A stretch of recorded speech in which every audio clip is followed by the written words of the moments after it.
வெளிப்படுத்தின காரியங்களை நம்ம அப்படி ஆராதனை நடுவில் கூட நிறைய காரியங்கள் சொன்னேன்.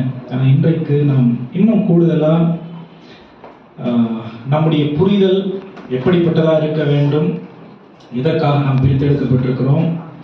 பரிசுத்த ஆவியானவர் எப்படி தேவனுடைய ஞானத்தை நமக்கு வெளிப்படுத்துகிறார், நாம் ஆவிக்குரியவர்களாக இருக்கும் பொழுது பிரச்சனைகளை நாம் எப்படி அணுக முடியும், எல்லாம் நாம் கற்றுக்கொள்ள வேண்டிய தேவை இருக்கிறது.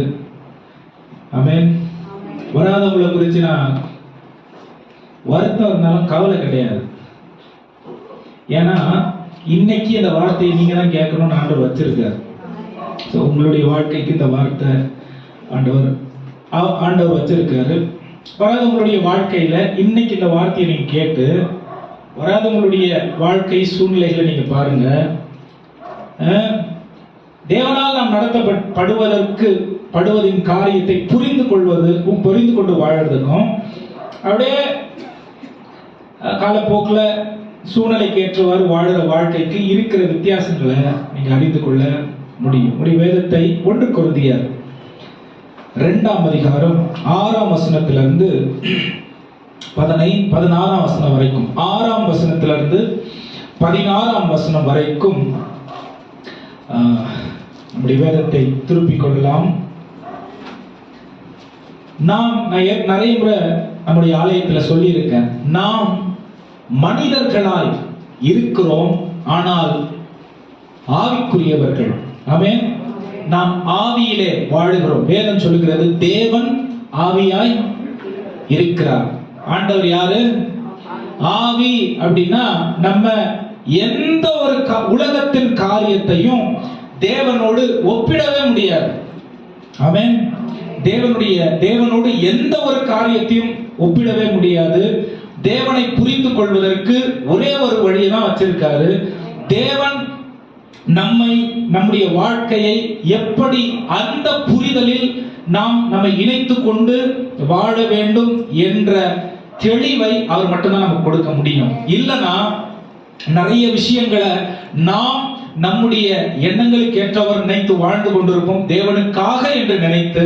ஆனால் என்ன சொல்றதுங்க, ஒரு வசனம் இருக்கு வேதத்துல, நான் இந்த ஓடுகிறவர்கள் ஓட்ட பந்தயத்துல ஓடுகிறவர்கள் 1 கொரிந்தியர் 9ஆம் அதிகாரம் 26ஆம் வசனத்துல சொல்லுது, நோக்கமில்லாமல் ஓடுகிறவர்களை போல 10ஆம் வசனம் 9ஆம் வசனம் நினைக்கிறேன், 26ஆம் வசனம் 9ஆம் அதிகாரம், நோக்கமில்லாமல் ஓடுகிறவர்களை போல உடைய வாழ்க்கை இருக்கக்கூடாது.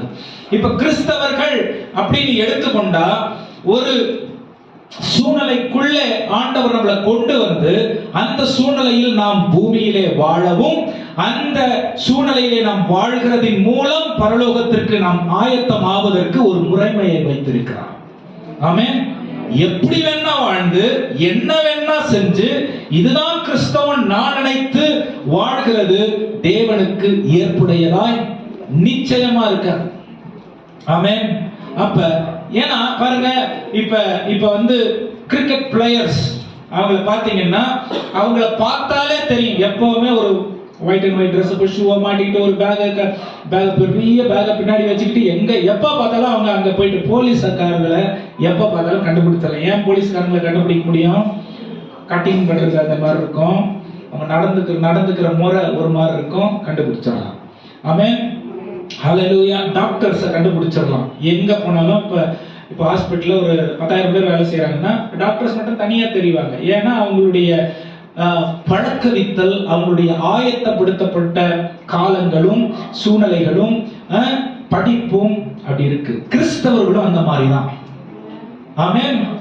கிறிஸ்தவர்களும் அந்த மாதிரிதான்.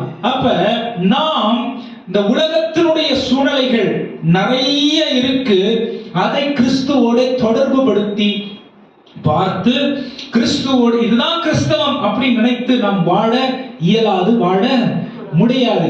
ஏன்னா கிறிஸ்துவுக்காக வாழற அந்த வரைமுறைக்குள் இருக்கிறவர்களை பார்க்கும் பொழுது கிறிஸ்துவுக்காக வாழற நினைச்சுக்கிட்டு அவங்க விருப்பத்தின்படி வாழுகிறவர்களும் இவங்களும் ஒண்ணு கூடி வரவே முடியாது. ஆமென். இயேசுவை பின்பற்றி அவருடைய விருப்பத்தை நம்முடைய வாழ்க்கையில் சொந்தம் நமக்குரியதாய் மாற்றிக்கொண்டு நாம் கிறிஸ்துவுக்காக பூமியில வாழ்ந்தா உலகத்தான் நம்மளை பார்த்தா அந்த அடையாளம் 1000 பேர் கோடி பேர் இருந்தாலும் தனியா தெரிஞ்சிடும். ஹல்லேலூயா. தனியா தெரிஞ்சிடும். ஏன்னா நாம் பிரித்தெடுக்கப்பட்டவர்கள், கிறிஸ்துவை வெளிப்படுத்தி வாழ கற்றுக்கொள்ள நம்மளை தேவன் தெரிந்தெடுத்திருக்கிறார். கிறிஸ்தவர்கள் இப்படிதான் வாழணும்னு சொல்லி வேதம் நமக்கு ஒரு ஒழுங்கை சொல்லிக் கொடுக்கிறது. இதை தவிர நாம் வேற விதத்துல வாழ்ந்து நாம் கிறிஸ்தவர்கள் என்று ஒரு மதத்தை பின்பற்றி வாழ முடியும். ஆனால் கிறிஸ்துவின் பிள்ளைகளாய் அவருடைய சாயலை வெளிப்படுத்துவது கூடாது. ஹல்லேலூயா, ஹல்லேலூயா. அது எப்படி நடக்கும் அப்படிங்கிறது தான் எனக்கு தெளிவா நான் வேத வசனத்தை கொண்டு சொல்ல போகிறேன். ஆமென். நிறைய பேருடைய எண்ணம், முதல்ல நான் சொல்றேன், இது ஓசியா தீர்க்கதரிசன புத்தகத்துல எழுதின ஒரு கதை சொல்ற பாருங்க. ஒரு கப்பல், ஒரு கதை, இந்த கதை புக்ல இல்ல, ஆனா ஓசியா தீர்க்கதரிசன புத்தகத்தை புரிஞ்சுக்கிறதுக்கு இந்த கதை உபயோகமா இருக்கும். ஒரு பையன், சின்ன பையன் ஒரு கப்பல் செஞ்சானாம். ஒரு மரத்தை எடுத்து அந்த மரத்தை நல்லா செதுக்கி அந்த மரத்தை ஒரு அழகான ஒரு படகு, அதாவது ரொம்ப அவனுடைய பார்வைக்கு அருமையா இருக்கிறத, அருமையா எப்படியெல்லாம் அதை கொண்டு வர முடியுமோ அப்படி ஃபர்ஸ்ட் ஒரு மரத்தை வெட்டி அந்த மரத்திலிருந்து அந்த இழைச்சு அந்த மற்ற காரியத்தெல்லாம் செஞ்சு கலர் பண்ணி நல்ல அழகா, அது ரொம்ப அழகா அவனுடைய மனதில் இருக்கிற விருப்பத்தெல்லாம் அதுல செலுத்தி செஞ்சு டெய்லி என்ன பண்ணுவான்னா வீட்டுக்கு ஓரத்துல இருக்கிற ஆத்துல அந்த படகுல கொஞ்ச நேரம் விளையாடிட்டு திரும்ப எடுத்துட்டு வந்து வீட்டுக்கு வச்சுப்பான். ஒரு நாள் திடீர்னு அந்த படகு என்ன ஆயிடுச்சான், காணாம போயிடுச்சு. ரொம்ப நாள் தேடி வருவான், தேடுவான், போயிடுவான், வருவான், தேடுவான். மனசு ரொம்ப வருத்தம். ஏன்னா அவன் உருவாக்குன ஒரு விஷயம் அது. ஆமென், ஹல்லேலூயா. ஒரு விஷயத்தை ஒருத்தவங்க உருவாக்குற அவங்களுக்கு தான் அந்த பொருள் சரியா உபயோகப்படுத்தப்படல, இல்ல அது கெட்டு போச்சு அப்படின்னா உருவாக்குனவங்களுக்கு தான் அந்த வலி என்னன்னு திடீர்னு காணாம போயிடுச்சு. சரி, அப்படியே வந்து தேடுறான் கிடைக்கல. அப்புறம் ஊர் திருவிழா வருது. ஒரு கடைக்கு, நல்ல சந்தை இருக்கு, கடைங்கெல்லாம் நிறைய இருக்கு. கடையில போனா இவனுடைய கப்பல் அந்த கடையில விற்பனைக்கு வச்சிருக்காங்க.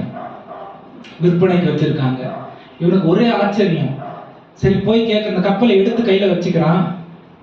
எடுத்து வச்சுட்டு வெளியே போகும்போது கடைக்காரன் நிறுத்திட்டு, தம்பி என்ன பண்ற கேட்கிறான். இந்த கப்பல் இது என்னோடதுங்க, நான் படைச்சது, இது நானு உருவாக்குனது இது அப்படின்னு அவன் சொல்றான். அவன் வந்து, நீ உருவாக்குனே, யாரு உருவாக்குனாங்களோ, என் கடைக்கு வந்துருச்சுன்னா நீ விலை கொடுத்துதான் வாங்கணும். ஏன்னா இது வந்து எடுத்துட்டு போறதுக்காக கொடுக்கப்படல, விற்கிறதுக்காக வைக்கப்பட்டிருக்கு. இல்லங்க, இதெல்லாம் என் பேர் கூட இதுல இருக்கு, அதை பத்தி எங்களுக்கு தெரியாது. இந்த கப்பல் விற்கிறதுக்கு தான் வச்சிருக்கு. சரி, எனக்கு ஒரு சத்தியம் பண்ணி கொடுங்க, யாருக்கும் இங்க வித்துற மாட்டீங்கன்னு சத்தியம் பண்ணி கொடுங்க. நான் காசு சேர்த்து வச்சுக்கிட்டு வந்து இந்த கப்பலை வாங்கிட்டு போனேன். ரொம்ப நாள் கஷ்டப்பட்டு என்னமோ பண்ணி காசு சேர்த்து வச்சு அந்த கப்பலை அவன் வாங்கிக்கிட்டு அவன் என்ன தெரியுமா சொன்னான், இந்த கப்பலை நான் தான் படைச்சேன், இந்த கப்பலை நான் விலை கொடுத்து வாங்கியிருக்கிறேன், இப்ப பூரண உரிமை எனக்கு மட்டும்தான். கிறிஸ்தவம் இதுதான். நம்மை படைத்த தேவன் கெட்டு போயிட்டோம், நம்ம தொலைஞ்சு போயிட்டோம்.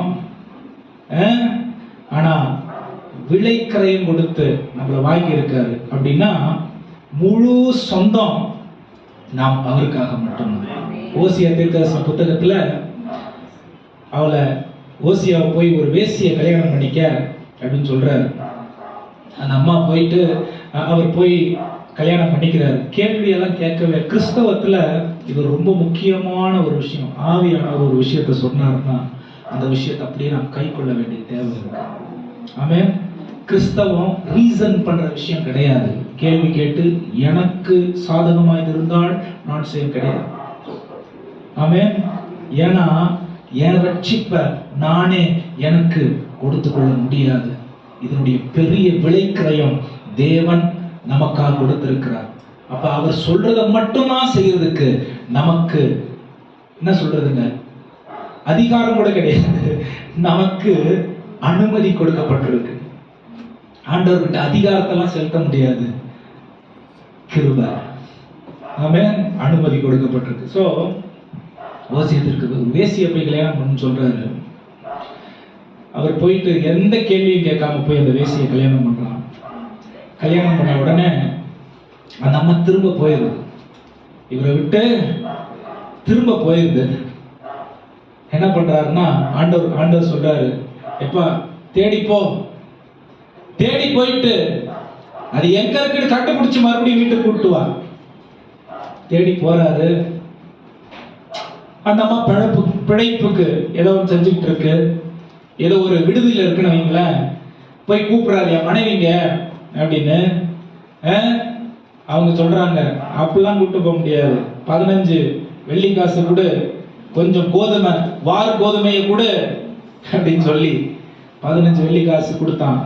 வார் சொந்தம், அவனுடைய சொந்தத்துக்கு அவன் விலையை கொடுத்து ஆண்டவர் சொல்றாரு, இஸ்ரவேலை நான் எனக்குன்னு தெரிஞ்சுக்கிட்டேன்.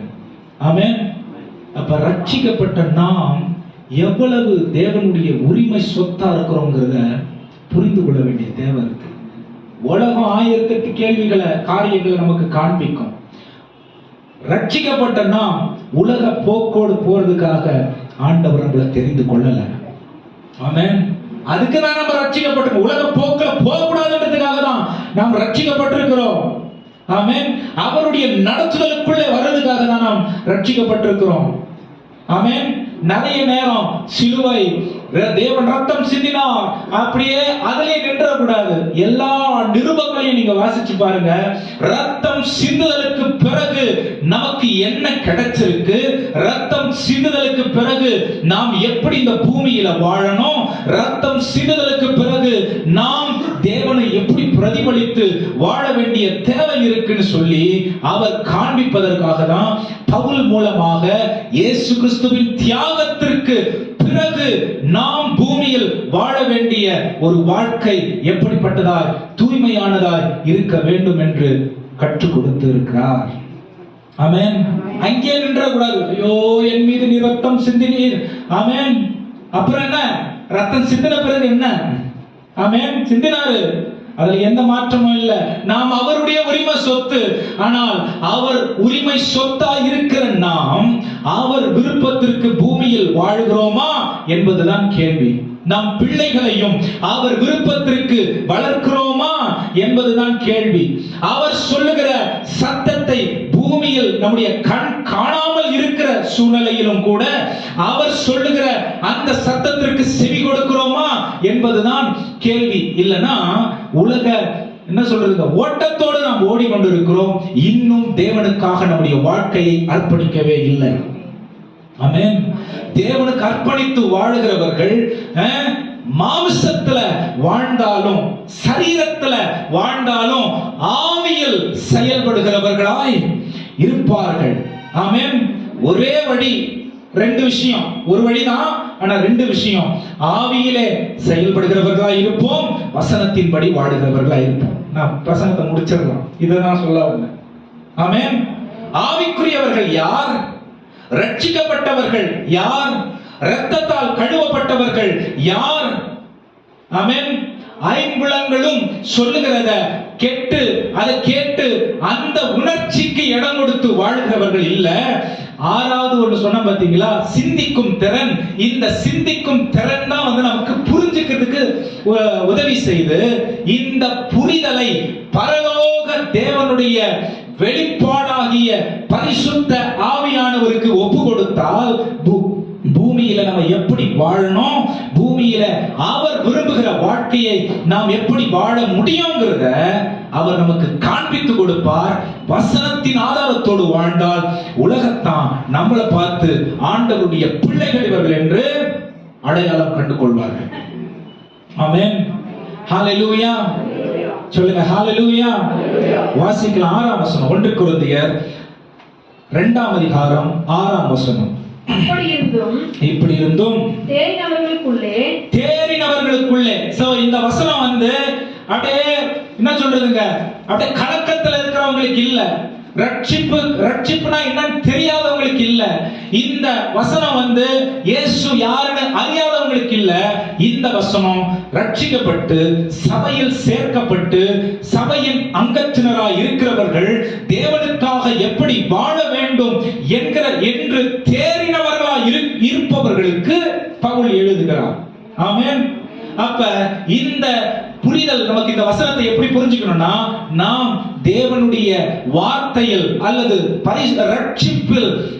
ரட்சிப்பில் புரிதலுடையவர்களாகவும் அவருடைய வசனத்தின்படி வாழுகிறவர்களாகவும் பாவம் நம்மை விட்டு விலக்கப்பட்ட நிச்சயம் உள்ளவர்களாகவும் விசுவாசத்திலே தேவனுடைய நடத்துதலை என்னுடைய வாழ்க்கையில் அனுபவிப்பதற்கு தேறினவர்களாக இருக்கிற நமக்கு இந்த வார்த்தைகள். ஆமென். சொல்லுங்க ஹalleluya. இப்ப நீங்கள் நான் ரொம்ப நம்ம போன வாரம் கூட சொன்ன பாவினா அப்படியே நான் குப்பை நான் தூசி அப்படி போக கூடாது. ஆமென். ரட்சிக்கப்பட்ட நாம் முதிர்ச்சி அடைந்து கொண்டிருக்கிறோம். ஆமென். ஆனா நம்முடைய என்ன சொல்றதுங்க, ஒப்பீடு உலகத்தில் பாவத்தில் இருக்கிறவர்களோடு இருக்கக்கூடாது. ரட்சிக்கப்பட்டவன் இன்னும் தேறினவனாய் இருக்கிறவனோடு நம்முடைய ஒப்பீடு இருந்து நாம் இன்னும் சீர்பொருந்த வேண்டிய இடத்திற்கு நாம் கடந்து போக வேண்டிய தேவை இருக்கு. ஆமென். சும்மா எல்லாத்தையும் நான் உலகத்துல வாழ்றதுனால என் பக்கத்து வீட்டு ஆண்டவர் அறியாத ஒருத்தவனா அவன் கூட என்ன ஒப்பிடுறதுனால நான் தேவனை கேவலப்படுத்துறேன்னு அர்த்தம். ஆமென். என் ஒப்பீடு உலகத்தானோடு இல்ல. ஹalleluya. அதனாலதான் காசு பணம் இல்லைன்னா நம்ம பெருசா அதை பத்தி நினைக்க மாட்டோம். ஏன்னா என் ஒப்பீடு உலகத்தானோடு இல்ல. ஆமென். எனக்கு இது நடக்குது இது நடக்கல அப்படிங்கிறது உலகத்தான போல அப்படியே சோர்ந்து போயிடுறது, அப்படியே என்ன சொல்றது டிப்ரெஷனுக்குள்ள போறது, சூசைட் பண்ணிக்கிறது, இதெல்லாம் கிறிஸ்தவர்களுக்கு ஒப்பானது இல்ல. ஆமென். புலம்புறது, அப்படியே உட்கார்ந்து என்ன சொல்றது நான் ஏன் தான் பிறந்தனும் அப்படின்னு பிறப்ப சபிக்கிறது, இதெல்லாம் கிறிஸ்தவர்களுக்கு இல்ல. நாம் ரட்சிக்கப்பட்டவர்கள், தேறினவர்கள், விசுவாசத்தில் தேறினவர்கள். நம்முடைய வாழ்க்கை விசுவாசத்தின் முதிர்ச்சிக்கு நேரா கொண்டு போகிற பரிசுத்த ஆவியானவருடைய ஆலோசனையோடு ஒத்திருக்க வேண்டிய ஒரு விஷயம். ஹalleluya. அப்ப சாதாரணமா நம்மள ரொம்ப என்ன சொல்றதுங்க, ரொம்ப தாழ்மைன்ற பேர்ல ஆமென் நம்மள ரொம்ப என்ன சொல்றதுங்க ஆண்டவரை ரொம்ப குறைச்சு நம்முடைய வாழ்க்கையை வெளிப்படுத்த கூடாது. ஹalleluya. ரட்சிக்கப்பட்டிருக்கிற நாம் உலகத்திற்கு வழிகாட்டிகள். ஆமென். பக்கத்துல பார்த்து சொல்லுங்க, இயேசுவை சொந்த ரட்சகராய் ஏற்றுக்கொண்டிருக்கிற நாம் உலகத்திற்கு வழிகாட்டி, உலகத்துக்கு வெளிச்சம். ஆமென். உலகத்திற்கு வெளிச்சமா இருக்கிற நானு கூடையில அந்த வெளிச்சத்தை மூடி வச்சுட்டு நான் குப்பை நான் தூசின்னு சொல்லிட்டு இருந்தா என்னைக்கு நான் ஆண்டவரை வெளிப்படுத்துறது? ஆமென். சோ ஆவியில் நடக்க நாம் பழக வேண்டிய தேவை இருக்கு. அதுக்கு முதல்ல கத்துக்கணும். ஆமென். அதுக்கு முதல்ல கத்துக்கணும். ஒரு இடத்துல ஆண்டவராகிய இயேசு கிறிஸ்து நான் யாருன்னு உலகத்துல உள்ள மனுஷர்கள் நான் யாருன்னு சொல்றாங்க அப்படின்னு தன்னுடைய சொந்த இனத்தார்கிட்ட கேட்கிறார், சொந்த ஜனத்திட்ட கேட்கிறார். பரிசேயர்கள் இருக்காங்க, சதுசேயர்கள் இருக்காங்க, யூதர்கள் இருக்காங்க, மீனவர்கள் இருக்காங்க, சீஷர்களும் இருக்கிறார்கள். நான் யாருன்னு நீங்க நினைக்கிறீங்க அப்படின்னு கேட்கிறாரு. சிலர் உம்மை தீர்க்கதரிசி என்று சொல்கிறார்கள், சிலர் உம்மை தச்சனுடைய பிள்ளைன்னு சொல்றாங்க, சிலர் உங்களை எலியான்னு சொல்றாங்க, எலிசா என்னமா சொல்றாங்க ஐயா அப்படின்னு. ஆமென். எல்லாம் அவங்க அறிவுல சொல்லுவாங்க. சொல்லிட்டோம், வாய்க்கு வந்ததெல்லாம் சொல்லுங்க, உங்களுக்கு தெரிஞ்சது. ஏன்னா மூளை வேலை செய்து ஆவி வேலை செய்யல. ஆமென். நம்ம பேசுறோம் பாத்தீங்களா, ஐயா இன்னைக்கு பயங்கரமா என் ஆண்டவர் ஆராதனையிலே அசைவாடினார். ஆண்டவர் இன்னைக்கு அசைவாடல. ஆதியாகமத்துல 1 அதிகாரம் 1 வசனத்திலேயே அசைவாடினாரு. இன்னைக்கு நான் புதுசா அசைவாடுறது. உள்ள இருக்கிறவரை வெளியே தேடக்கூடாது. ஆமென். 6 அதிகாரம் 19 வசனம் 1 கொரிந்தியர், நீங்கள் தேவனுடைய ஆலயம் என்று அறியீர்களா? பரிசுத்த ஆவியானுடைய ஆலயம் என்று அறியீர்களா? 18-19 வசனம் நினைக்கிறேன் சொல்றாரு. உள்ள இருக்கிறவர் என்ன பண்ணக்கூடாது? எது உள்ள நமக்கு நிறைய நிறைஞ்சிருக்கோ அதுதான் நமக்கு வெளிப்படும். நிறைய நேரம் நம்ம சொல்ற நம்ம உணர்ச்சிக்கு, என் ஃபீலிங்குக்கு நல்லா இருந்துச்சு, நான் இன்னைக்கு தொட்டு பார்த்ததுனால இதை நான் புரிஞ்சுக்கிட்டேன், இதை நான் காதுல கேட்டதுனால எனக்கு நான் தெரிஞ்சுக்கிட்டேன், இதை நான் மோந்து பார்த்ததுனால நான் இது நல்லது கெட்டதுன்னு தெரிஞ்சுக்கிட்டேன், இதை சுவைச்சு பார்த்ததுனால இது நல்லது கெட்டதுன்னு நான் தெரிஞ்சுக்கிட்டேன். ஆவிக்குரிய வாழ்க்கை அது இல்லை. ஆமென். ஹல்லேலூயா. ஆவியானவர் வந்தாரு, தொட்ட உடனே எனக்கு ஒரு மாதிரி ஆயிடுச்சு, ஒரு மாதிரி ஆறுதனால ஆவியானவர் கிரியை செய்யறாருன்னு கிடையாது. ஆமென். எனக்கு ஒரு மாதிரி ஆயிடுச்சுங்க, அப்படியே உடம்பு அப்படி குலுங்கிருச்சு. ஆமென். ஆவியானவர் செயல்படும் போது இது இருக்கும், ஆனா அதுதான் ஆவியானவருடைய செயல்னு சொல்றது தப்பு. ஆமென். என் சரீர அளவுக்கு, என் மூல அளவுக்கு தான் ஆண்டவரை எடை போடுறேன். அவர் ஆமென் அண்ட சராசரங்களையும் படைத்து நம்முடைய எண்ணங்களுக்கும் உணர்வுகளுக்கும் அப்பாற்பட்ட தேவன் அவர். ஹல்லேலூயா. அதுக்குதான் ஆவியானவர் எங்கே உண்டோ, சத்தமா சொல்லுங்க, அங்கே விடுதலை. சரீரம் உணராதது, எண்ணம் உணராதது, பார்வை உணராதது, பார்வை அறியாதது, மூக்கல சுவாசித்து புரிந்து கொள்ள முடியாதது, சுவைத்து புரிந்து கொள்ள முடியாத, ஐம்புலங்களும் புரிந்து கொள்ள முடியாத ஒரு விஷயம், அதற்கு அப்பாற்பட்டதுதான் பரிசுத்த ஆவியானவருடைய ஆளுகை. ஆமென். அது எப்ப நமக்கு புரியும் தெரியுமா? நாம் சரீரத்தில் வாழ்கிறவர்களா இருந்தாலும் சரீரத்தினாலே ஆளுகை செய்யப்படுகிறவர்கள் இல்ல, மாம்சம் என்னை ஆட்கொள்றதில்ல, ஆவியிலே நான் நடத்தப்படுகிறேன், நான் ஆவிக்குரியவன். ஆண்டவர் எப்படி ஆவியா இருக்கிறாரோ நானும் அதே போல ஆவியிலே வாழ்வதற்கு தேவன் என்னை பழக்குகிறார். இங்க நான் ஆவியில வாழ பழகலன்னா தேவனுடைய நடத்துதலை டோட்டலா நான் மிஸ் பண்றேன்னு அர்த்தம். ஆமென். சொல்லுங்க ஹல்லேலூயா. எத்தனை பேர் நான் சொல்றது இவ்வளவு நேரம் நான் சொல்றது எத்தனை பேர் புரிஞ்சது? ஆமென். அப்ப நீங்களும் நானும் வெறும் கிறிஸ்தவர்கள் என்ற கிறிஸ்தவ மதத்தினால நடத்தப்படுகிறவர் இல்ல, இது அதுக்கும் மேல. ஆமென். பரலோகத்தையும் பூமியும் படைத்த தேவன் நம்மள தனிப்பட்ட விதத்துல நடத்த விரும்புகிறாரு. அவருடைய வேத வசனத்தை துணையாய் கொடுத்திருக்கிறார். அதன்படி பரிசுத்த ஆவியானவருடைய உந்துதலின்படி நம்மள நடத்த விரும்புகிறார். ஆமென். அங்க பேதுருவை கேட்கிறார், எப்ப அவங்க சொல்றதெல்லாம் இருக்கட்டும், நீ நான் சொல்ற. ஆமென். பேதுரு சொல்றாரு, நீர் ஜீவனுள்ள தேவனுடைய குமாரன். இதுக்கு பேர் தான் வெளிப்பாடு. இது மூளை புரிஞ்சுக்க முடியாது, உணர முடியாது, எதுவுமே பண்ண முடியாது. இது பரலோகம் வெளிப்படுத்துகிற ஒரு காரியம். நீர் ஜீவனுள்ள தேவனுடைய குமாரன். இந்த வெளிப்பாட்டை பேதுரு சொன்ன உடனே அடுத்த வசனம் சொல்லுது, இந்த கல்லின் மேல் என் சபையை கட்டுவேன், பாதாளத்தின் வாசல்கள் அதை மேற்கொள்ளாது. வெளிப்பாட்டின் மேலதான் சபை ஆண்டவர் கட்டி வச்சிருக்காரு. ஹல்லேலூயா. இந்த வெளிப்பாடு எனக்கு இல்லைன்னா நான் தேவனுடைய ஆலயம் என்ற புரிதல் எனக்கு இருக்காது. எனக்கு தேவனுடைய ஆலயம் என்ற புரிதல் இல்லாத பட்சத்தில் ஆவியானவருடைய நடத்துதல் எனக்கு சுத்தமா புரியாது, விளங்காது. ஹல்லேலூயா. பரிசேயர்களுக்கு விளங்காதது, சதுசேயர்களுக்கு விளங்காதது, அங்கிருந்த யூதர்களுக்கு விளங்காதது, அங்கிருந்த மற்ற ஜனங்களுக்கு விளங்காதது. அன்றைக்கு அந்த நேரத்தில் பேதுருவுக்கு தேவன் பரலோகத்திலிருந்து பரிசுத்த ஆவியானவர் மூலம் வெளிப்படுத்தினார். அதை ஆண்டவர் கண்டுபிடிச்சிட்டார். அதை ஆண்டவராக இயேசு கிறிஸ்து என்ன பண்ணிட்டாரு? உங்களுக்குள்ள பரிசுத்த ஆவியானவர் ஆவியானவருடைய வெளிப்பாடு இருந்து அதன்படி நீங்க உங்களுடைய வாழ்க்கையை நடத்தினா ஆண்டவர் கண்டுபிடிச்சிருவார். ஆமென். அது இல்லைன்னா ஆண்டவர் கண்டுபிடிக்க மாட்டாரு, ரட்சிக்கப்படாதவங்க கூட கண்டுபிடிச்சிருவோம். ஆமென்.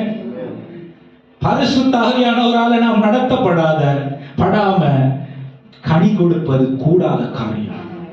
பரிசுத்த ஆவியானவரால நாம் நடத்தப்படாம சாட்சியாய் வாழ்வது கூடாத காரியம். பரிசுத்த ஆவியானுடைய வெளிப்பாடுகளை நாம் புரிந்து கொள்ளாமல் பரலோகத்தை குறித்து தைரியமாய் பிரசங்கிப்பது கூடாத காரியம். ஹalleluya. இங்க சொல்றாரு, ஜீவனுள்ள தேவனுடைய குமாரன். ஆண்டவர் சொல்றாரு, இது மாம்சமும் ரத்தமும் உனக்கு வெளிப்படுத்தல, ஆமென், பரலோகம் உனக்கு இதை வெளிப்படுத்தி இருக்கு. ஆமென். நாம் பரலோகத்தினுடைய வெளிப்பாடால் கட்டப்பட்ட திருச்சபைகளாய் இருக்கிறோம். ஆமென். இதுல என்ன பெரிய பெருமை இல்ல, இது ஒரு பாக்கியம். நான் எப்பவுமே சொல்ற ஒரு காரியம், நான் டாக்டரா இருக்கிறேன்னா அது என்னுடைய ஸ்டேட்டஸ் கிடையாது, அது என்னுடைய privilege to serve. நான் சேவை செய்வதற்கு எனக்கு கொடுக்கப்பட்டிருக்கிற கிருபை. நான் லாயரா இருந்தா, ஆமென், சபையில நான் ஊழியம் செய்யற இடத்துல ஆண்டவர் என்ன வச்சிருந்தா, சபையில ஒரு கிளீன் பண்ற இடத்துல என்ன ஆண்டவர் வச்சிருந்தா, சபையில நான் இசை வாசிக்கிற இடத்துல, பாடுற இடத்துல என்ன வச்சிருந்தா, பிரசங்கிக்கிற இடத்துல வச்சிருந்தா, இது ஒரு ஸ்தானம் கிடையாது, இது ஒரு கிருபை, இது ஒரு பாக்கியம். உலகத்துல நிறைய பேருக்கு இல்லாத ஒரு பாக்கியம். இன்னும் கூடுதலா சொல்லட்டுமா, தேவனுடைய பிள்ளைங்கிறது அந்தஸ்தோ ஸ்தானமோ கிடையாது, இது ஒரு பாக்கியம். ஆமென். எவ்வளவு பத்திரமா நான் பார்த்துக்கிட்டு பெருமைக்குள்ள நுழைஞ்சிடாம, எவ்வளவு அவருக்கு ஒப்பு கொடுத்து, எவ்வளவு அவரை திருப்திப்படுத்தி பிரியப்படுத்தி வாழ என்னுடைய வாழ்க்கையை நான் அர்ப்பணிக்கிறேனோ அவ்வளவு பரலோக வெளிப்பாடு என்னுடைய வாழ்க்கையில் காணப்படும். ஆமென். என் மகனே என் மகளே எல்லாம் அங்க வேலைக்காவில்லை, வேத வசனம். ஆமென். தீர்க்கமானது, ஏற்கனவே வெளிப்படுத்தப்பட்டிருக்கிறது. இன்னும் பரிசுத்த ஆவியானவருடைய தொடுதல் அதுல வரும் பொழுது இன்னும் தெளிவாய் கூர்மையாக அது செயல்படக்கூடியது. ஹalleluya. வாசிங்க, எப்படியா போனோம்னா அவ்வளவுதான். வாசிங்க இந்த வசனம், 6ஆம் வசனம். அப்படி இருந்தும் தேறினவர்களுக்குள்ளே ஞானத்தை பேசுகிறோம், தேறினவர்களுக்குள்ளே ஞானத்தை பேசுகிறோம், இப்பிரபஞ்சத்தின் ஞானத்தை அல்ல. இப்பிரபஞ்சத்தின், இதுதான் நான் இவ்வளவு நேரம் சொல்லிட்டு இருந்தேன், இப்பிரபஞ்சத்தின் ஞானத்தை அல்ல, அழிந்து போகிறவர்களாகிய பிரபஞ்சத்தின் பிரபுக்களுடைய ஞானத்தையும் அல்ல, இப்பிரபுக்களின் ஞானத்தையும் அல்ல. ஒரு கதையை கேட்டேன், என்ன நிறைய கதை சொல்லிட்டு இருக்கேன் நீங்க தெரியல. ஒரு கதையை கேட்டேன். ஒரு பெரிய தேசத்தினுடைய ஜனாதிபதிய சர்ச்சுக்கு கொஞ்சம் கன்வின்ஸ் பண்ணி ஒரு ஆள் கூட்டு போனார். ஐயா வாங்க சர்ச்சுக்கு போவோம், ஆண்டவரிடத்துல பேசுவாரு. ஜனாதிபதி வந்து ஆலயத்துல உட்கார்ந்தாராம். உட்கார்ந்து அன்னைக்குன்னு பார்த்து பாஸ்டர் பயங்கரமா பிரசங்கம் பண்ணாராம். பாஸ்டர் பயங்கரமா பிரசங்கம் பண்ணாரு. கூட்டு வந்தவருக்கு ஆர்வம் தாங்க முடியல. இந்த ஜனாதிபதிக்கு ஆண்டவருடைய வார்த்தை எப்படி, எந்த அளவுக்கு இவருக்கு புரிஞ்சிருக்கும் அப்படின்னு. சரி, ஆர்வம் தாங்க முடியாம ஆராதனை முடிஞ்ச உடனே கேட்டாராம், ஐயா ஆலயத்துக்கு வந்தீங்க, ஆராதனை எப்படி இருந்தது அப்படின்னு கேட்டா, ரொம்ப நேரம் அமைதியா இருந்துட்டு, எப்பா எனக்கு ஒரு வார்த்தை கூட புரியலப்பா அப்படின்னு சொன்னாராம். ஆமென். ஆவிக்குரியவர்கள் ஆவிக்குரியவைகளையே, அவனுக்கு ராக்கெட் சயின்ஸ் கூட புரியும். ஆமென். எல்லா பிசிக்ஸும் புரியும், எல்லா எக்கனாமிக்ஸும் புரியும். ஆமென். எல்லா பொலிட்டிக்கல் சயின்ஸும் புரியும். வேத வசனத்தை புரிந்து கொள்வதற்கு பரிசுத்த ஆவியானவருடைய துணை மட்டுமே நமக்கு வேண்டும். ஆமென். ஜனாதிபதியே யாரு? ஆமென். இப்ப நம்ம பாக்கியவான்களா இல்லையா? நம்ம பாக்கியவான்களா? இன்னைக்கு வாரம் வந்து ஆலயத்துல தேவனுடைய சத்தத்தை நம்ம கேட்காம போறது ரெண்டாவது. அது கேட்காம போறதுனுடைய விளைவுகள் நிறைய இருக்கு. ஏன்னா தேவன் பேசிக்கிட்டே இருக்காரு, தெளிவா பேசிக்கிட்டே இருக்காரு. ஆமென். அதான் சொல்றாரு, உலகத்தினுடைய அதிகாரிகளுடைய ஆளுகை செய்கிறவர்களுடைய ஞானம் இல்ல. இது அந்த ஞானம் இல்ல.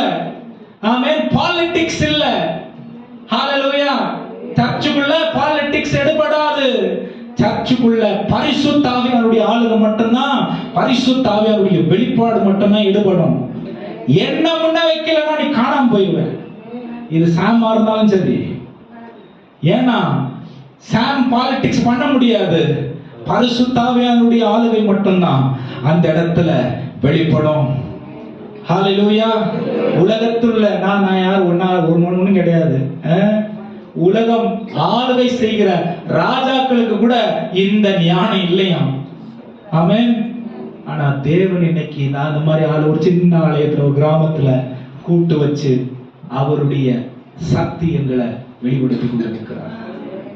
ஹalleluya. சொல்லுங்க ஹalleluya.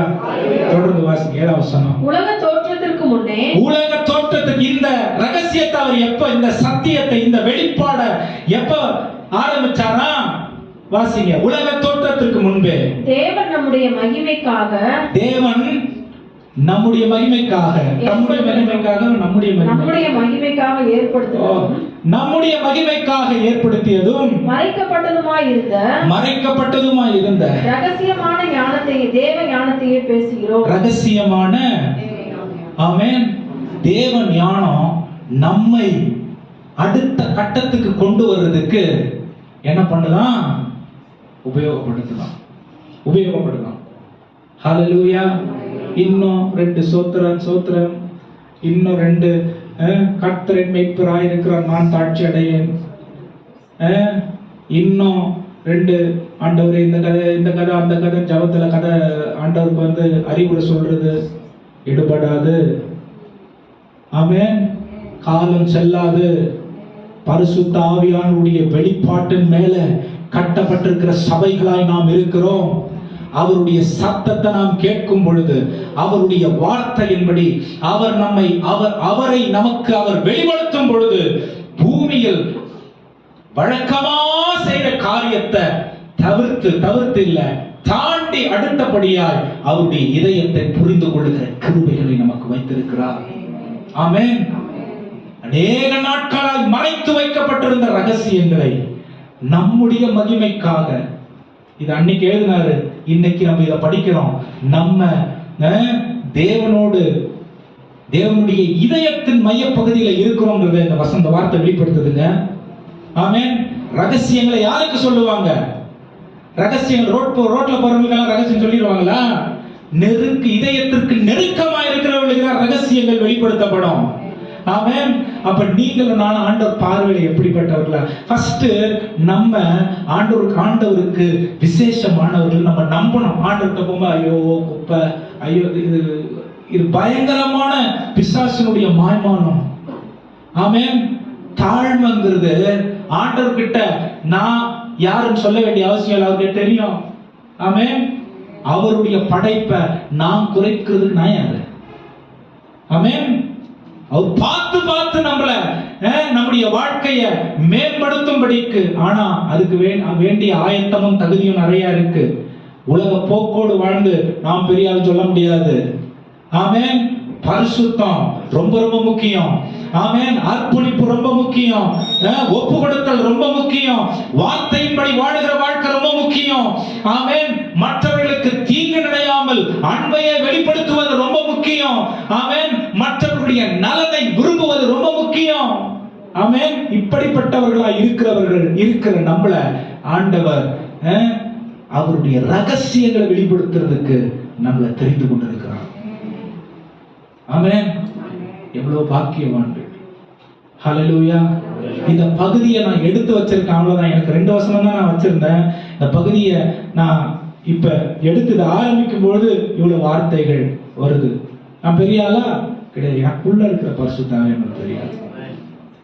ஆமென். உங்களுக்குள்ள இருக்கிற பரிசுத்த ஆவியானவர் பெரிய ஆள். ஏன்? அவர் கண்ணுக்கு மறைவா பரலோகத்துல ஒண்ணும் இல்லை, பூமியில ஒண்ணும் இல்லை.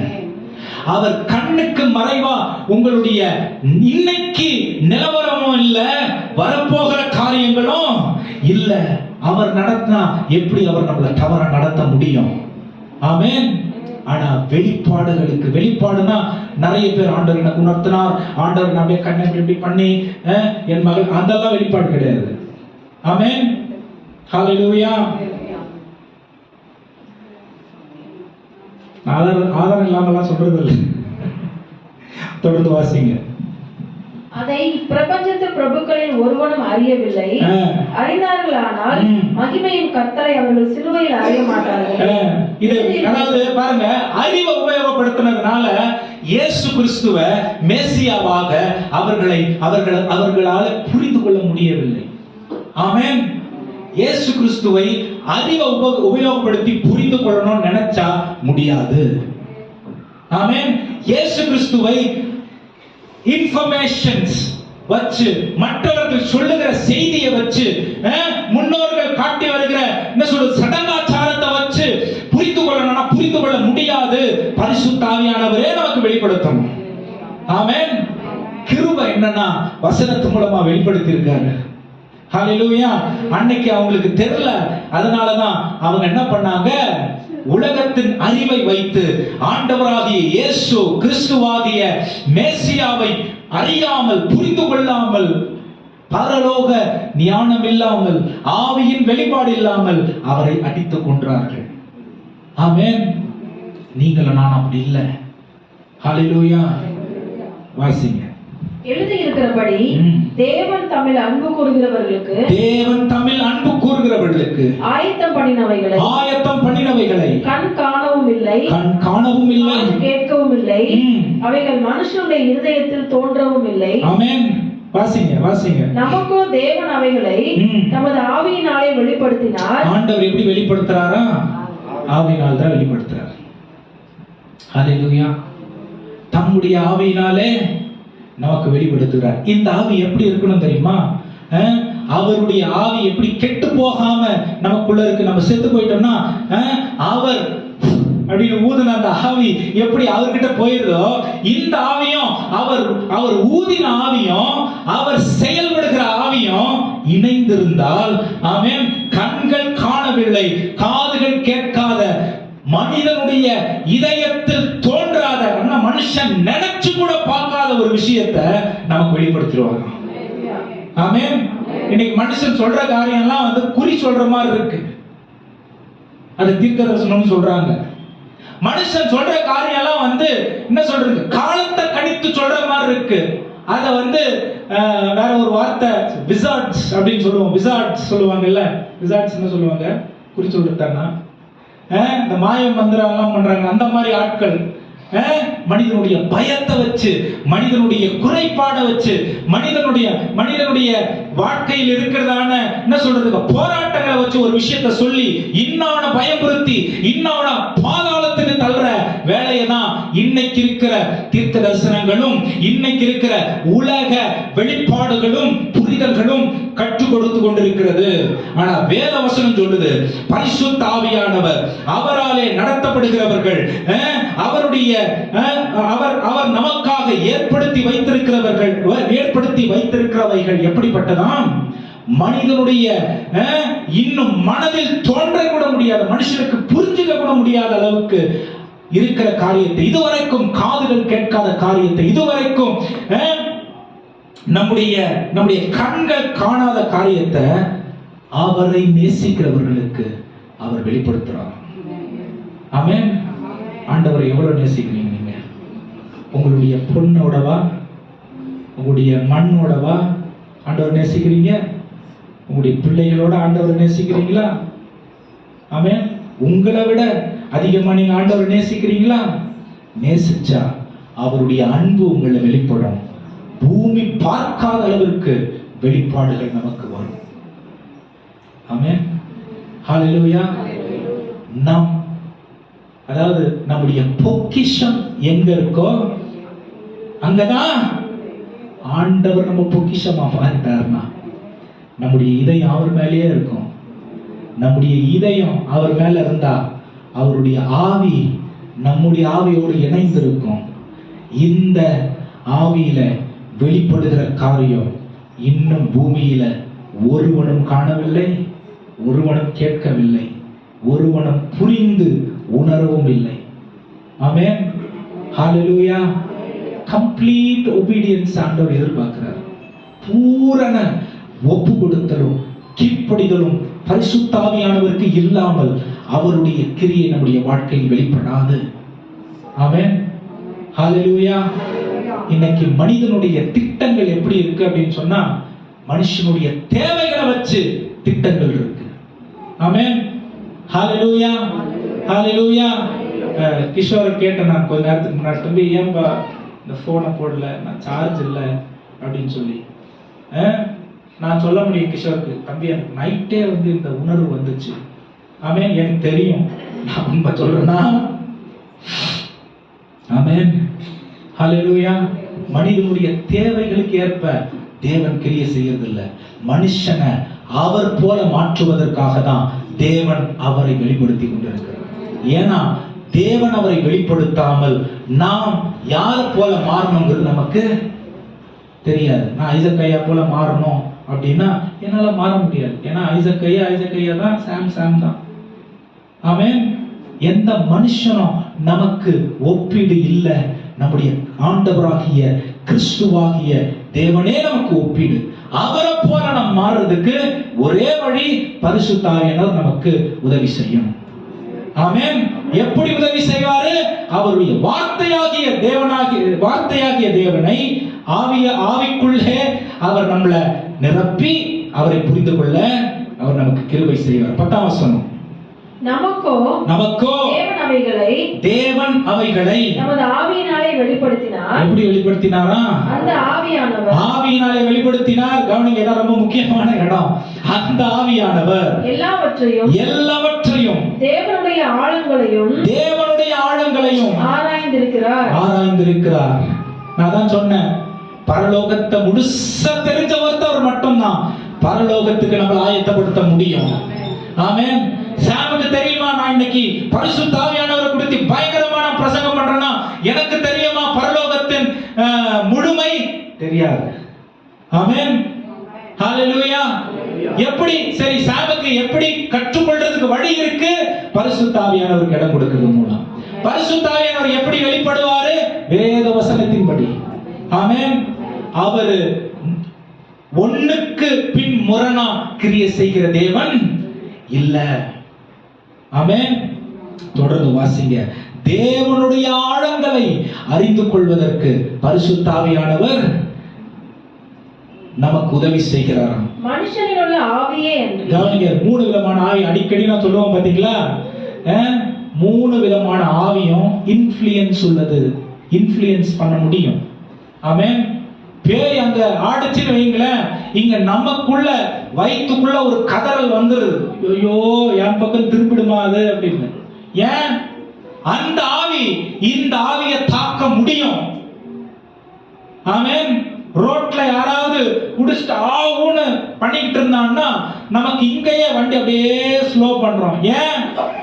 அந்த வண்டி அப்படியே திரும்பி ஏன் மேல வந்துருவானான்ற ஒரு மனுஷ ஆவி இன்ஃப்ளூயன்ஸ் உள்ளது. ஆனால் தெளிவு தேவனிடத்துல தான் வரும். வாசிங்க. மனுஷ ஆவி, அப்புறம் மனுஷனுள்ள ஆவியே என்று மனுஷரில் எவன் மனுஷருக்குரியவைகளை அறிவான்? ஆமென். அப்படி போல தேவனுடைய ஆவியே என்று ஒருவனும் தேவனுக்குரியவைகளை அறிய மாட்டான். புரியுதுங்களா? இப்ப நான் மனுஷ ஆவிக்கு உதாரணம் சொன்னேன். அங்க ஒரு பேய் ஆடுது, ஆனா ஒருத்தன் கோவமா குதிச்சுக்கிட்டு இருந்தான்னா, ஒருத்தன் அப்படியே முறைச்சிக்கிட்டு இருந்தான்னா, நமக்குள்ள அவன் பேசாமலே, அவன் நமக்கு தொடர்பு கொள்ளாமலே என்னமோ ஒன்று நடக்குது. நடக்குதா இல்லையா? என்ன என்கிட்ட சண்டைக்கு வந்துருவானோ, என்ன ஏதாவது கேட்டுருவானோ, ஏன் என்ன நின்று முறைச்சிக்கிட்டு இருக்கான்? மனுஷாவிய அறிகிறது போல தேவ ஆவி தேவனுடைய ஆவியை மட்டுமே. ஹல்லேலூயா. நான் பரிசுத்த ஆவியானவருக்கு பூரணமா இடம் கொடுத்தார். ஆமென். தேவனுடைய வெளிப்பாடு எனக்கு கிடைக்கும். என்ன வெளிப்பாடு?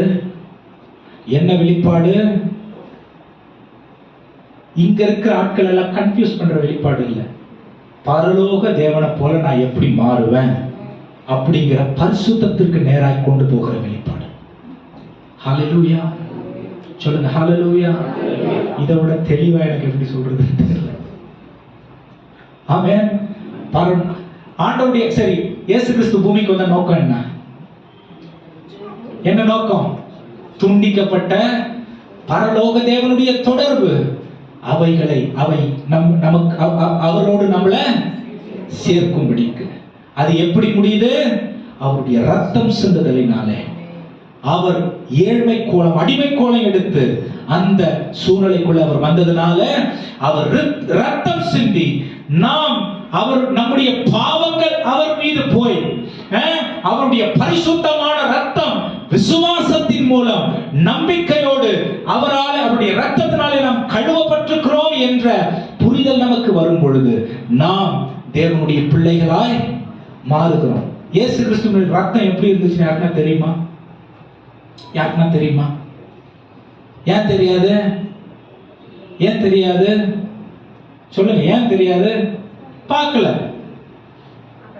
நிறைய நேரம் நல்லா கவனிங்க, நாம் பார்க்காம இருக்கிற சில விஷயங்கள் உண்மை இல்லைன்னு நினைச்சுக்கிறோம். நான் பார்த்தா தான் நம்புவேன், கை வச்சா தான் நம்புவேன். ஹல்லேலூயா. காத்து எத்தனை பேர் பார்த்திருக்கீங்க? இன்னைக்கு காத்து பலமா அடிக்குதுல அப்படின்னு எப்படி சொல்றீங்க? என்ன பண்றோம்? எப்படி உணர்றோம் இல்லையா? ஆமென்.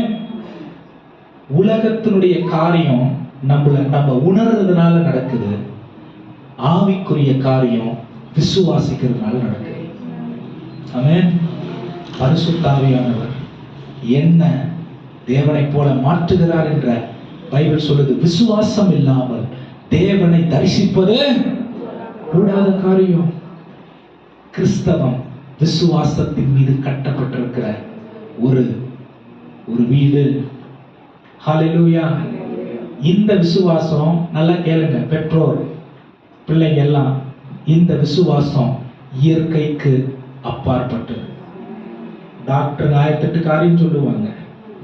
விசுவாசத்தினாலே பரலோகம் நிச்சயித்து வைத்திருக்கிற முடிவுகளை எனக்கு கொடுக்க முடியும்ன்ற நம்பிக்கை எனக்கு இருந்துச்சுன்னா, தேவனால் தீர்க்க முடியாத வியாதி எதுவும் இல்லைன்னு உங்களுக்கு விசுவாசம் இருந்தா, விசுவாசத்தினாலே தேவனுடைய மகிமையை காண முடியும். ஆமென். என் கண் பார்க்கும்போது நான் தரித்திரமா வாழ்ற மாதிரி இருக்கும். ஆனா இயற்கைக்கு அப்பாற்பட்டு தேவனுடைய ஆவியினாலே நம்முடைய வாழ்க்கையை நன்மைக்கேதுவானதாய் மாற்றுவதற்கு அவர் கொண்டிருக்கிற திட்டத்திற்கு என்னை நான் ஒப்பு கொடுப்பதின் மூலம் அவருடைய ஐஸ்வர்யத்தில் நான் பங்காளனாய் மாறுகிறேன். ஆமென். என்னுடைய ஆரோக்கியத்தை நான் விசுவாசத்தினால திருப்பிக் கொள்ள முடியும். ஆமென். என்னுடைய குறைபாடுகளை நான் விசுவாசத்தினால திருப்பிக் கொள்ள முடியும். எப்படி இது நடக்குது? வேத வசனத்துல வாக்குத்தத்தமா தேவன் எனக்கு எழுதி வைத்திருக்கிறார். ஆமென். பரிசுத்த ஆவியானவர் அந்த உந்தி தள்ளுதலை எனக்கு கொடுக்கிறார். பேதுரு பார்க்கல, கேட்கல, ஆண்டவர் சொல்றாரு. நீ ஜீவனுள்ள தேவனுடைய குமாரன் பேதுரு சொல்லும் போது ஆண்டவர் சொல்றாரு பேதுருவை பார்த்து, இது பூமி உனக்கு சொல்லப்பா, பரலோகம் உனக்கு வெளிப்படுத்தி இருக்கிறது. ஆமென். ஹல்லேலூயா. எப்படி ஒரு அந்த வெளிப்பாடு வந்த உடனே அடுத்து அதன் மீது ஆண்டவர் அஸ்திபாரத்தை போடுறார் பாருங்க. உங்களுடைய சரி ஆகார், புதிய ஏற்பாட்டையே சொல்றீங்க, பழைய ஏற்பாட்டு வாக்குத்தத்தம்லாம் தீர்க்க தரிசனம்லாம். ஆமா, ஆகார் ஆண்டவர் யார் அவளுக்கு வெளிப்படுத்தினது? பக்கத்துல தண்ணி இருக்குது, பக்கத்திலே தண்ணி இருக்கு, அந்த அம்மா கண்ணு தெரியல, கண்கள் திறக்கப்படவில்லை. ஆனால் இவளுடைய குறைபாட ஆண்டவர் காண்கிறார் என்பதை வெளிப்படுத்துவதற்கு இவளுக்கு இந்த வெளிப்பாடை எப்படி கொடுக்கிறார்னா, பக்கத்துல பாருமோ பிள்ளைகளுடைய அழுகுரல் நான் கேட்டமா, உன் பிள்ளையுடைய அழுகுரல் நான் கேட்டேன். உனக்கு பூமியில இருக்கிற யாரும் உதவி செய்யாம இருக்கலாம், ஆனா பரலோகம் உனக்கு உதவி செய்யறதுக்கு தீர்மானித்திருக்கிறது. இந்த தீர்மானத்தை நீ எப்படி பெற்றுக்கொள்ள போகிற அப்படின்னா, கண்கள் திறக்கப்படுது. ஆண்டவர் அந்த அம்மாவை பார்த்து போ அங்க தண்ணி குடின்னு சொன்ன உடனே அவளுக்கு கிடைத்த வெளிப்பாடு, எல்ரோயி என்னை காண்கிற தேவன். ஆமென். எல்ரோயி என்னை காண்கிற தேவன். எத்தனை பேர் நம்புறீங்க? என்னை காண்கிறவங்கள அவருடைய பார்வையின் எல்லைக்குள்ளேயே நம்மளை வச்சிருக்காரு. ஆமென். இன்னும் ஒரு 5 நிமிஷம் கொஞ்சம் பொறுத்துங்க, டைம் ஏற்கனவே போயிருச்சு. வாசிங்க 12வது வசனம். நாங்களோ உலகத்தின் ஆவியை பெறாமல் தேவனால் எங்களுக்கு அருளப்பட்டவைகளை அறியும்படி. கவனிங்க, நாங்களோ உலகத்தின் ஆவியை பெறாமல் தேவனால் எங்களுக்கு அருளப்பட்டிருக்கிற, ஆமென், கிறிஸ்தவர்கள் வேற, ஆவிக்குரியவர்கள் வேற. பூமியில் இருக்கிற புரிதலை வச்சு கிறிஸ்தவத்துல செயல்பட முடியாது. நாங்களோ தேவனிடத்திலிருந்து வெளிப்படுத்தி இருக்கிற என்ன இருக்கு வசனம்? அருளப்பட்டிருக்கிறவைகளை அறியும்படிக்கு தேவனிலிருந்து புறப்படுகிற ஆவியையே பெற்றோம். தேவனிலிருந்து புறப்படுகிற ஆவியையே பெற்றோம். 13வது வசனம். அவைகளை நாங்கள், கவனிங்க, எப்படி நீங்க வசனம் எப்படிங்க வசனம் சொல்றீங்க? வாசிங்க. அவைகளை நாங்கள் மனுஷ ஞானம் போதிக்கிற வார்த்தைகளாலே பேசாமல், மனுஷ ஞானம் போதிக்கிற வார்த்தைகளினாலே பேசாமல், பரிசுத்த ஆவி போதிக்கிற வார்த்தைகளாலே பேசி, பரிசுத்த ஆவி போதிக்கிற வார்த்தைகளாலே பேசி, ஆவிக்குரியவைகளை ஆவிக்குரியவைகளோட சம்பந்தப்படுத்தி காண்பிக்கிறோம். ஆமென். பூமிக்குரியவைகளை ஆவிக்குரியவைகளோடு சம்பந்தப்படுத்துறதுனாலதான் இன்னைக்கு இவ்வளவு பிரச்சனை. ஆமென். பூமிக்குரியவைகளை ஆவிக்குரியவைகளோடு தொடர்பு படுத்தினதுனாலதான் இன்னைக்கு இத்தனை பிளவுகள், இத்தனை கிளைகள். ஏன்னா சுயம் உள்ள வந்துருது, தேவன் செயல்பட முடியல. ஆமென். ஆவிக்குரியவைகளோடையே நாங்கள் தொடர்பு படுத்தி காண்பித்தோம், பேசினோம், கற்றுக் கொடுத்தோம். ஆமென். 14வது வசனம். ஜென்ம சுபாவமான மனுஷனோ, கவனிங்க, நான் முன்னாடியே பேசிடுறேன். இதான் வெளிப்பாடுக்கு அடையாளங்க. அந்த வசனத்தை வாசிக்கல, ஒண்ணும் இல்ல, பின்னாடி வருதுன்னு எனக்கு தெரியாது. ஆனா முன்னாடியே. ஆமென். ஹalleluya. மாம்சம் பேசுனா இந்த அறிவு வராது. ஹalleluya. எனக்கு இந்த மேடையில் நிற்கும் போதெல்லாம் பிரேமா சிஸ்டர்கிட்ட சொன்ன, ஹாஸ்பிட்டலுக்கு வரும்பொழுது இதை என் மேல விழுந்த கடமையா நான் எடுத்துக்கிறேன். ஆமென். ஒவ்வொருடைய நலன் என் மேல விழுந்த கடமை, ஒவ்வொருடைய ஆசீர்வாதம் என் மேல விழுந்த கடமை, ஒவ்வொருடைய அடுத்த கட்ட ஆவிக்குரிய வாழ்க்கை என் மேல விழுந்த கடமை. அதனாலதான் பிரசங்கத்துல நான் காம்ப்ரமைஸ் பண்றது இல்லை. ஆமென். மனிதர்கள் செவிகளுக்கு இனிமையா இருப்பதை நான் ஏன் பேசுறதில்லை அப்படின்னு சொன்னா, அது வேற இடத்துக்கு அவங்களை கொண்டு போய் அது முக்கு சந்துனா அவன் ரட்சிப்பு விட்டு வெளில போயிடுவான். அந்த வேலையை நான் செய்யறதில்லை. அதுக்குதான் வசனத்தை சபையில முக்கியப்படுத்துறோம். ஆமென். உலகம் அவங்கள கரண்ட்ல வச்சுக்கிறதுக்கு, ட்ரெண்ட்ல வச்சுக்கிறதுக்கு 1008 விஷயம் பண்ணுது. ஆனா நம்ம வசனத்தையே முக்கியப்படுத்துறோம். ஏன் வசனத்தை முக்கியப்படுத்துறோம்? என்றைக்கும் அழியாதது, என்றைக்கும் மாறாதது, தேவனுடைய இதயத்திலிருந்து நேரடியா வருகிறது ஒன்று. ஹalleluya. ஆதியிலே வார்த்தை இருந்தது, அந்த வார்த்தை தேவனிடத்தில் இருந்தது, அந்த வார்த்தை தேவனாய் இருந்தது, அந்த வார்த்தை மாம்சமாகி நமக்காக கொடுக்கப்பட்டுச்சு. 12ஆம் வசனம். யோவான் 1:1, 2, 12, 14ஆம் வசனம். நிறைய பேர் அதை புரிஞ்சிக்கல, அதுக்கப்புறம் நிறைய வருது. ஆனால் அவர் மாறல, அவர் வார்த்தை மாறுறது இல்லை, அவருடைய ஆவியம் அவருடைய வார்த்தைக்கு முரணா செயல்படுறது இல்லை. ஹalleluya. ஆமா, வாசிங்க. ஜென்ம சுபாவமான மனுஷனோ தேவனுடைய ஆவிக்குரியவைகளை ஏற்றுக்கொள்ளான். தேவனுடைய ஆவிக்குரியவைகளை ஏற்றுக்கொள்ள மாட்டான். ஏன் இன்னைக்கு சுயம் வருது? ஏன் பெருமை வருது? ஏன் தன்னை முக்கியப்படுத்தலனா வருத்தம் வருது, வேதனை வருது, கோபம் வருது? ஏன் பிரிஞ்சு போனோன்ற எண்ணம் வருது? மனுஷனுக்கு ஆவிக்குரியவைகளை அறிவித்தால் ஏற்றுக்கொள்ள மாட்டான். ஏன்? அவைகள் அவனுக்கு பைத்தியமாக தோன்றும், அவைகள் ஆவிக்கேற்ற பிரகாரமாய் ஆராய்ந்து நிதானிக்கப்படுகிறவைகள் ஆனதால் அவைகளை அறியவும் மாட்டான். 15ஆம் வசனம். ஆவிக்குரியவன் எல்லாவற்றையும் ஆராய்ந்து நிதானிக்கிறான். நிதானம் தவறுதல்ல. நிதானத்தை என்ன பண்றதில்ல? விட்டுறதில்ல, அடி பெசகிறது இல்ல, பிரச்சனை வரும் பொழுது பயந்துறது இல்ல, ஆமென், குழம்பி போறதில்ல, வசன அதிகாரத்தில் ஆவியானுடைய துணையோடு உறுதியா நிற்கிறான். ஆமென். என்ன ஆகுறது இல்ல, அவன் இப்படி அப்படி அசைறது இல்ல. வாசிங்க 15ஆம் வசனம் மறுபடியும். ஆவிக்குரியவன் எல்லாவற்றையும் ஆராய்ந்து நிதானிக்கிறான், ஆனாலும் அவன் மற்றொருவனாலும் ஆராய்ந்து நிதானிக்கப்படான். அவன் மற்றொரு, ஏன் நம்ம வேறன்னு சொன்னு சொல்லுங்க, ஏன் நம்ம வேறன்னு சொன்னு சொல்லுங்க. ஆவியானவர் நம்மளை தூய்மைப்படுத்தினா மற்றவர்கள் நம்மிலே குறைய கண்டுபிடிக்க. ஹல்லேலூயா. அப்ப ஒவ்வொரு கிறிஸ்தவர்களுக்கும் இது வேண்டிய ஒரு தேவையான காரியமா இருக்கு. ஒவ்வொரு கிறிஸ்தவர்களும் ஆவியாலே நடத்தப்படுகிறவர்களாய் இருக்க வேண்டும். ஒவ்வொரு ரட்சிக்கப்பட்டவர்களும் ஆவியானவருக்கு பூரணமாய் தங்களை ஒப்பு கொடுக்க வேண்டும். நிறைய நேரம் ஆவியானவரை மேஜிக் பண்றவரா நினைச்சுக்கிறாங்க. வேத வசனம் அதை சொல்லி கொடுக்கவே இல்லை. ஆவியானவரை பயங்கரமா என்னென்னமோ பண்றாரு இல்ல, அவர் ஒழுங்குள்ள தேவன்.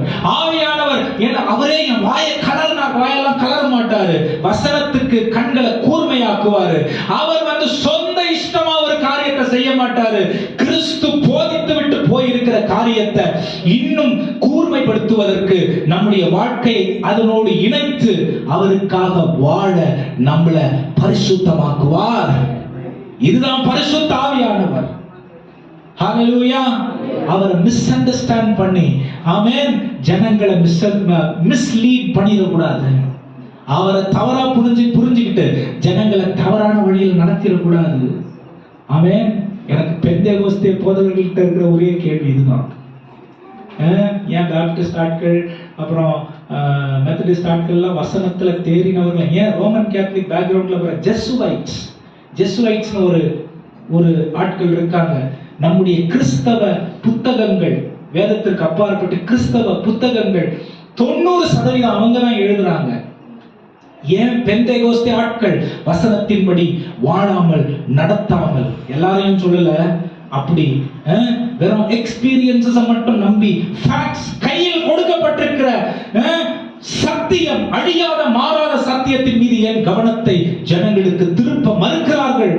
நான் எந்த பாஸ்டர் பார்த்தாலும் கேட்டுருவேன், ஐயா இது நம்முடைய கடமை, பரிசுத்த ஆவியானவர் நம்ம கிட்ட கொடுத்திருக்கார் ஆண்டவர்னா இது எல்லாரை விட அதிகமா நமக்கு தான் பொறுப்பு இருக்கு. வசனத்தை மாற்றியோ அல்லது திரித்தோ சொல்லாமல் வசனத்தை தெளிவாய் சொல்லிக் கொடுக்கிறதுக்கு நமக்குள்ளதான் பரிசுத்த ஆவியானவர் உட்கார்ந்து இருக்காருங்க. நம்ம இஷ்டத்துக்கு பிரசங்கம் பண்ண முடியாது, வார்த்தையை இஷ்டத்துக்கு நம்ம போதிக்க முடியாது. இது அந்த காலம் இந்த காலம்லாம் நம்ம சொல்ல முடியாது. ஏனால் ஆவிக்குரியவர்கள் ஆவிக்குரியவைகளையே ஆவியானவராலேயே நடத்தப்படுறாங்களாம். ஆமென். அப்புறம் கீழே 15ஆம் வசனம் சொல்லுது, ஆவியில் நடத்தப்படுகிறவர்கள் ஆவியால் நடத்தப்படாதவர்களாலே குறை சொல்ல முடியாத அளவிற்கு தரமாய் நடந்து கொள்கிறார்களாம். ஆமென். இன்னைக்கு உலகத்தான் நம்மளை பார்த்து கிறிஸ்தவனான்னு கேட்கிறான், ஏன்னா ஆவியால் சரியா நடத்தப்படல. ஆமென். இன்னைக்கு உலகத்தான் நம்மளை பார்த்து நீங்களாம் அப்படி பண்ணலாமா அப்படின்னு ஏன் கேட்கிறான்னா ஆவியால சரியா நடத்தப்படல. கிறிஸ்தவர்களாய் இருப்பதற்கு தேவன் நமக்கு கொடுத்திருக்கிற ஒரு வல்லமையான துணையாளர் பரிசுத்த ஆவியானவர். ஆமென். வல்லமையான துணையாளர் நம்மளை விட்டு போறதே இல்லை, எங்கேயுமே போறதில்ல. அப்படின்னா என்ன அர்த்தம்? நான் தவறு செஞ்சிட்டேன், தெரியாம செஞ்சிட்டேன்னு சொல்றதுக்கு எனக்கு இடமே இல்லை. தெரியாம செஞ்சிட்டேங்க சொல்லவே முடியாது, ஏன்னா என் கூடவே பரிசுத்த ஆவியானவர் இருக்காரு. ஹல்லேலூயா. பைபிள் சொல்லுது, அவர் சகல சத்தியங்களுக்குள்ளும் நம்மளை வழி நடத்துவார். ஆமென். பைபிள் சொல்லுது, அவர் எங்க இருக்காரோ அங்க விடுதலைன்னு. பைபிள் சொல்லுது, அவர் நம்மளை நடத்துகிற அந்த நடத்துதல் எப்படிப்பட்டதா இருக்கான்?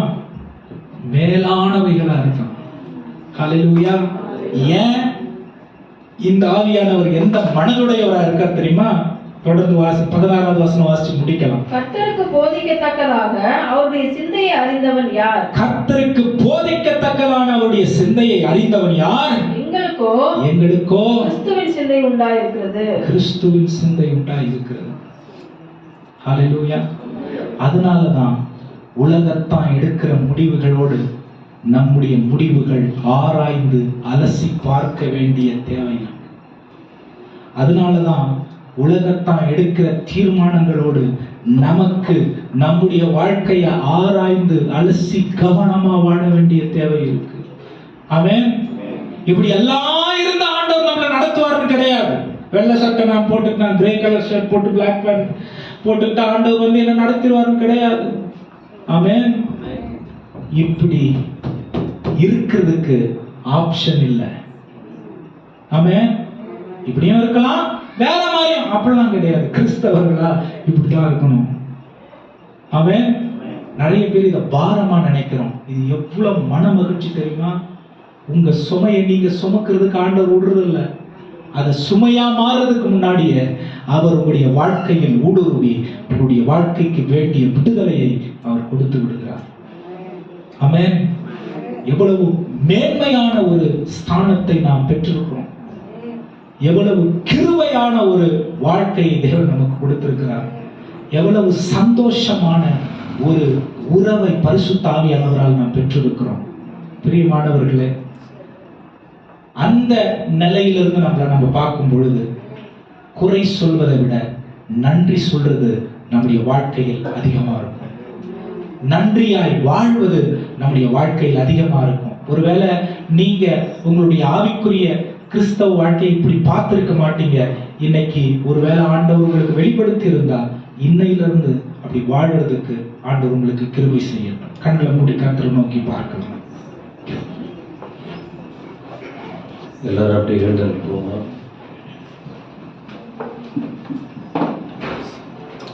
சீனாய் மலையிலே இறங்கி வந்தவரே, சீக்கிரமாக கண்களை மூடி. சீனாய் மலையிலே இறங்கி வந்தவரே, ஆத்மதானம் தீர்க்கலாரும் இந்த வேளையிலே, ஆத்மதானம் தீர்க்கலாரும். கையை உயர்த்தி அப்படியே சொல்ல முடியுமா? தேவ பிரசன்னத்தில்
எங்கோ நண்பான்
ஏசையா